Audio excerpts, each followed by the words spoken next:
Hi guys, good morning. How are you?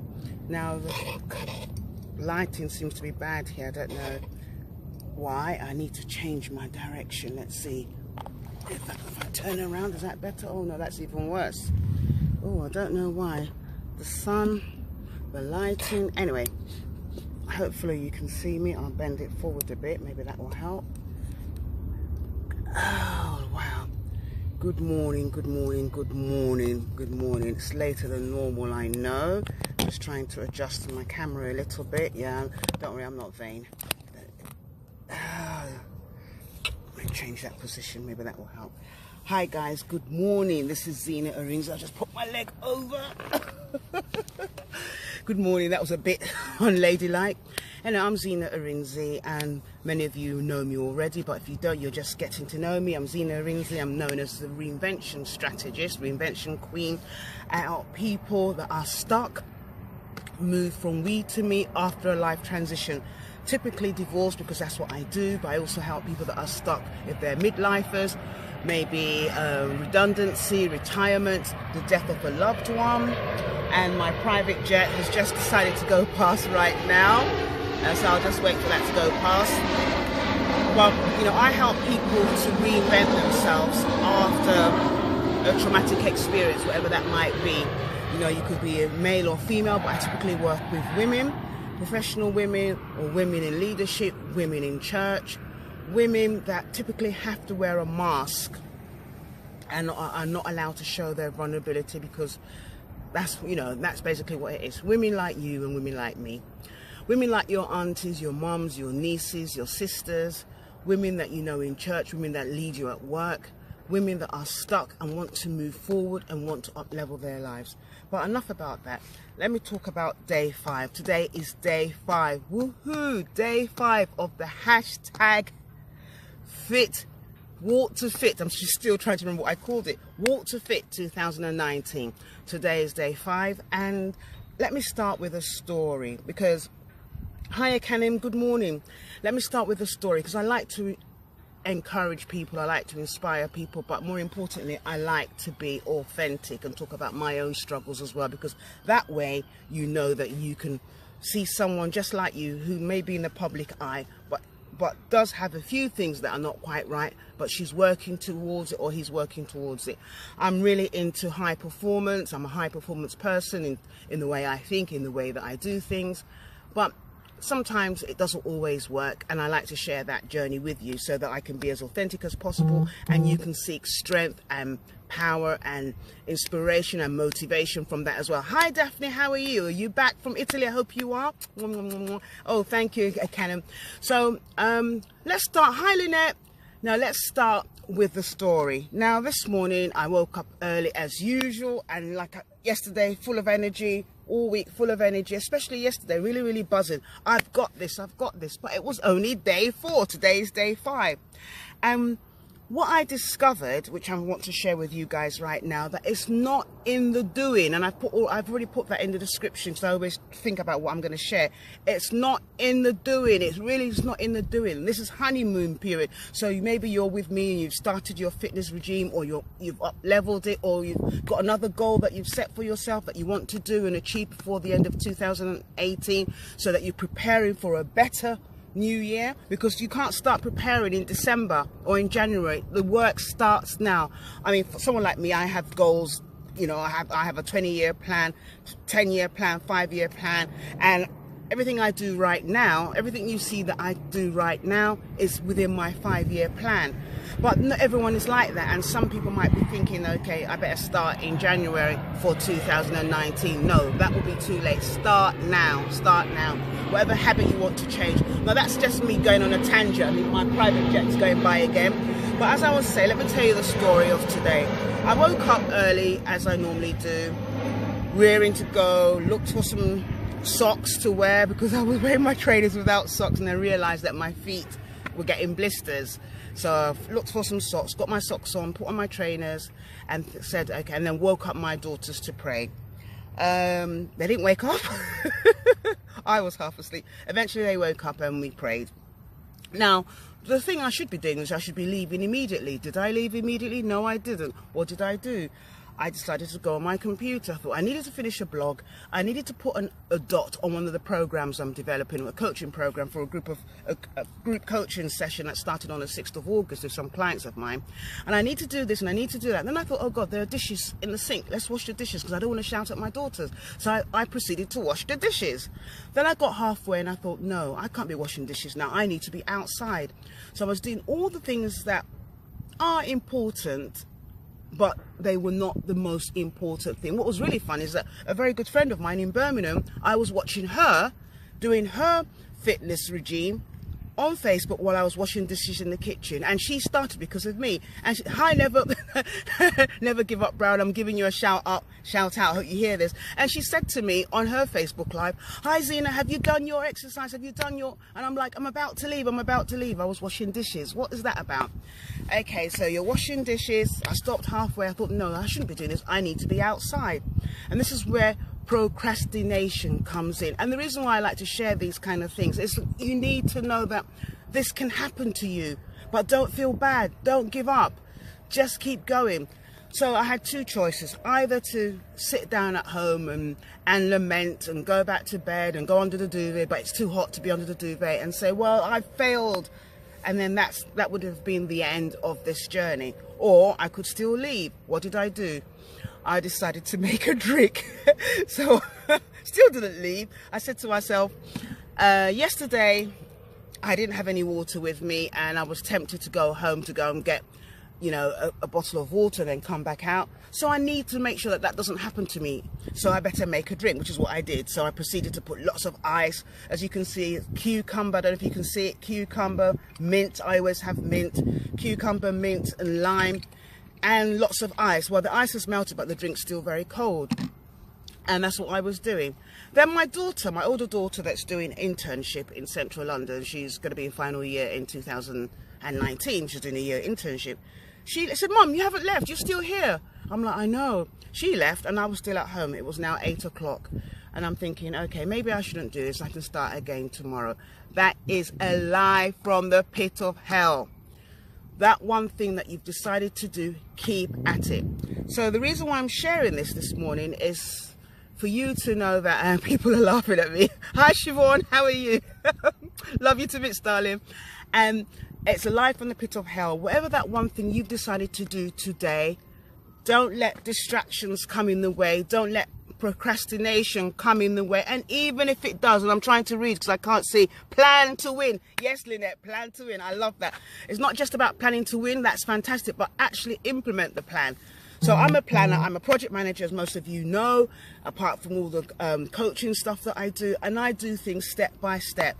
I kind of get overwhelmed when my step by step doesn't work. So I already know what my challenges are. So I thought, okay, step by step, it's 8 o'clock, it's after 8, I'm still indoors, I need to forget about this and do it tomorrow. Now, guess what? If I had done that, tomorrow something else will happen. Life will get in the way, or your own insecurities will get in the way, or your own challenges, or your own self-sabotage activities that you might do will get in the way, and then you won't do it tomorrow. Then it will be Sunday. Then, hi Empress, congratulations on your graduation. And, you know, and then, you know, it will become Saturday, then Sunday, then Monday, and then another one bites the dust. Now, that's not you, and that definitely isn't me. So I thought I'll share that so that you know that, number one, that things will come at you, life will come at you to try to stop you or to try and divert you away from your chosen path. Apart from that, even if life doesn't get in the way, you can get in the way. You know, we like to blame other people. Oh, it's my children's fault, or it's my husband's fault, or it's my friend's fault, or it's because I'm too fat, too skinny, I'm black and white and pink, I'm a woman, you know, people don't like women, whatever it is. There are all kinds of reasons, and they are reasons, and sometimes they are valid. But at the end of the day, you have a choice, and the choice remains with you. What comes out of your life depends on you. If you decide to move forward, you will move forward. Things will come at you, but you've got to be resilient. You've got to have grit. You've got to have tenacity, and you've got to have self-belief. And like I said yesterday, you've got to make sure that, or maybe 2 days ago, you've got to make sure that that one thing that you want to do, you can say no to everything else unapologetically. So I left my house unapologetically. wore my socks unapologetically. Yes, I did do my drink, and I love it's pink, you see, my branding color, unapologetically, but I'm here speaking to you. Now, The One Thing. I don't know how many of you have heard of the book called The One Thing. If you haven't, it's the #1 bestseller. You need to get it. I got this book some years back, and it's an amazing book, and I like to read. And something reminded me today of the little challenge that I had. The one thing, the one thing. I need to read what Lynette's saying. Hi, Lynette. Priorities. Hallelujah. Yes, that's right. Love you, guys. Get your comments. This is fantastic. You're empowering me as I'm empowering you. And, it said that sometimes we like to talk about discipline. Discipline is really, really good. I'm not knocking discipline. It's good to be disciplined. This morning, I probably had a bit of a self-discipline wobble where I was doing everything else except what I needed to do. But it's not about that. It's more about, it's not in the doing. And I wrote it in the comment, in the description. It's not in the doing. It's in the timing of the doing. So if you decide to do something at 6 o'clock every day, keep it at 6 o'clock, whether you do it for 1 minute, 5 minutes, it doesn't matter, as long as you achieve that particular task. So using me as an example, if I had decided that I was going to come out every morning no later than 8 o'clock or no later than 7 o'clock, then I need to keep within it. Now, I like to give people a range so that you don't kind of feel so bad if you don't make it. So you can say to yourself, I'm going to be doing whatever I'm going to do between 7 and 8 in the day, in the morning, in the evening. I'm going to block out calls if it's something at work, if it's something in your business, if it's something with your children, if it's time with your husband, you're going to block out time so you spend time with him or her, or your wife or your husband. But whether that one thing, that one habit that you want to create, that powerful habit that you want to create, have a time for it. Have a set time. I'm talking to myself and I'm talking to you. Have a set time for it. Like I said, that one thing that you are doing, that you want to do and that you want to really succeed in by 2019, by December 31st, 2018, make sure that you're consistent, but make sure you have a time. You have a designated time in which you want to do that particular thing. For me, it's walking and jogging. So I have to decide what time works for me. It's still summer, so I can decide to get up at 6 o'clock or do my prayers earlier or go first and do my run and then come back and wake up the family and do our prayers. I need to figure out what works for me. And you might want to do this too. Figure out what works for you. For those of you that are doing the fit challenge like I am, the walk to fit challenge, you might be jogging to fit, you might be skipping. Never give up Brown, she skipped this morning, she did some jogging. Spectacular woman Victoria Griffith, she said she's on Instagram, she's doing netball, she's doing Pilates. So it's really, people all over the world are getting to grips with this. This is really, really fantastic. And if you're doing the fit challenge with me, just put in the comments box, either on Instagram or here, or inbox me if you don't want to talk about it because you're embarrassed. I want to know what you're doing, how you're doing it, how can I help you to keep you accountable. Don't worry, I'm not selling anything, but it's just about, let's do this together. Whether it's fitness, whether it's another goal that you've set, remember, it's never too late. It's never too late to set a new dream or set a new goal. Live a new dream or set a new goal by C.S. Lewis. It's never too late. Now, the next thing I want to talk about, I've talked about, it's not in the doing. The habit that you're trying to form, it's not in the doing, it's in the timing, that one thing. Also, make a list of those habits, those powerful habits that you want to create over your lifespan, that you want to actually implement, that you want to develop. Choose one and then start with that. And once you've got into the habits of that, now the schools of thoughts are different. Some people say it takes 21 days to form a habit. Some people say it takes 66 days. I don't care how long it takes, but do it for that period of time. Let's use 66 days because I'm using myself. 21 days is not enough for me. I can easily fall off the wagon. I don't know about you. Maybe you won't. So let's use 66 days. So 66 days from Monday, this walking up the hill, jogging, walking 5 miles, 10 miles, whatever it is that I've planned for myself will become a habit, and then it will become a routine. And guess what? It becomes a lifestyle that will never leave my life. Now, make a list. It's really important to make a list, and then you decide what's your priority. if you don't write it down, it's easy for you to lose the will to live. It's easy for you, and I mean that figuratively, it's easy for you to fall off the wagon. It's easy for you to say, well, I'm fine, but you're not. Write it down, put it on your fridge, put it inside of your bathroom, put it on your phone. I don't care where you put it, but write it down, write it down. Now, number 3, number 1 was that one thing, do that one thing, but it's not in the doing, it's in the timing. So have a designated time to do that one thing, that new habit you're trying to create. Number 2 is about writing a list of all the habits you want to develop, powerful habits you want to develop over your lifetime, and choose one. Number 3, it's about, how will I put this? Okay, we talk about discipline, and I mentioned it earlier on. Discipline is really, really important, self-discipline. But it's not as important as you think. There are many successful people around the world that don't have a lot of discipline, but they're very focused in the timing. So they know the exact time they've decided to do this thing, and they keep focused and they do this. So think about the timing again. I can't overemphasize this.